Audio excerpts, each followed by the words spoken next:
मैंने वीडियोस बनाना इसलिए शुरू की थी क्योंकि मुझे लगता था कि यार ये काम मैं कर सकता हूँ तो मुझे करना चाहिए, और इसी मोटिव के तहत मैंने वीडियोस बनाना स्टार्ट की। लेकिन स्पेसिफिकली अगर हम बात करें ना कि सिर्फ और सिर्फ शिपिंग के ऊपर मैंने क्यों बनाना शुरू की, तो उसकी सजेशन मुझे आप लोगों ने ही दी थी। वो तमाम लोग जो कि व्यूअर्स हैं, उन्होंने जब मेरी चंद एक वीडियोस देखी तो दे सेड कि आपका ये जो पार्ट है ना वीडियोस का, दिस इज मोर इंटरेस्टिंग, हमें इसमें ज़्यादा मजा आता है, हमें ये चीज़ें ज़्यादा अच्छी लगती हैं, tell us more about this. तो बेसिकली आप लोग वो फ्यूल थे जिन्होंने मुझे ये कहा कि मैं ये वीडियोस बनाऊं, and that is how I started making videos about the shipping.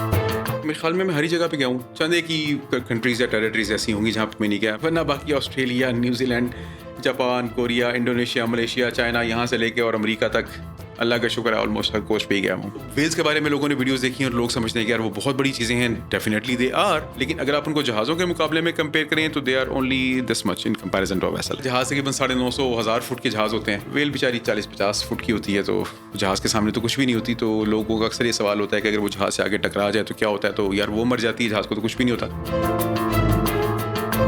जहाज़ों की हेडलाइट्स तो नहीं होती। देयर आर अदर चैलेंजेस जिनकी वजह से हमें हेडलाइट्स जो है वो नहीं ऑन करनी पड़ती हैं। फ्रॉम अ मॉडेस्ट फैमिली और having those kind of ideas के बस यार जल्दी से जल्दी कोई नौकरी मिले, मैं जल्दी से जल्दी कमाना शुरू करूँ, तो मुझे एक ही प्रोफेशन नजर आया और वो था मर्चेंट नेवी। अल्लाह पाक ने मुझे अच्छा रास्ता दिखाया और I am thankful to this profession of mine कि इसने मुझे बड़ा स्टेबल कर दिया है। ड्यूटी के दौरान में वीडियोस बनाने के चैलेंजेस बहुत ज़्यादा होते हैं, क्योंकि हर वक्त वेदर जो है वो एक जैसा नहीं होता। जहाज़ कभी दुनिया के किसी हिस्से में होता है, कभी किसी हिस्से में होता है।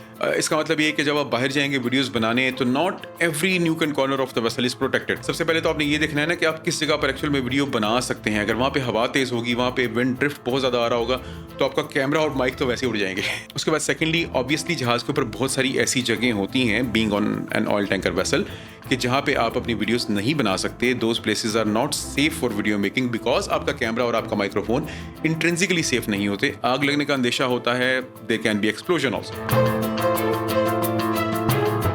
Being a master captain of the vessel, कि जिसके ऊपर जो है वो पूरे जहाज़ की रिस्पॉन्सिबिलिटी है, मैं कोई ऐसा काम तो कर नहीं सकता जो कि इररिस्पॉन्सिबल हो। तो मुझे फिर इस चीज़ का भी ध्यान रखना होता है कि मेरे बैकग्राउंड में कोई भी ऐसी चीज़ आपको नज़र ना आए जो कि कॉन्फिडेंशियल है, या जो कि मैं कंपनी की सोशल मीडिया पॉलिसी के हिसाब से आपको नहीं दिखा सकता। बाकी ये कि प्रोफेशन बहुत इंटरेस्टिंग है, बहुत डिफरेंट है, एक आम दुनिया से बिल्कुल हटके है, बिल्कुल अलग है।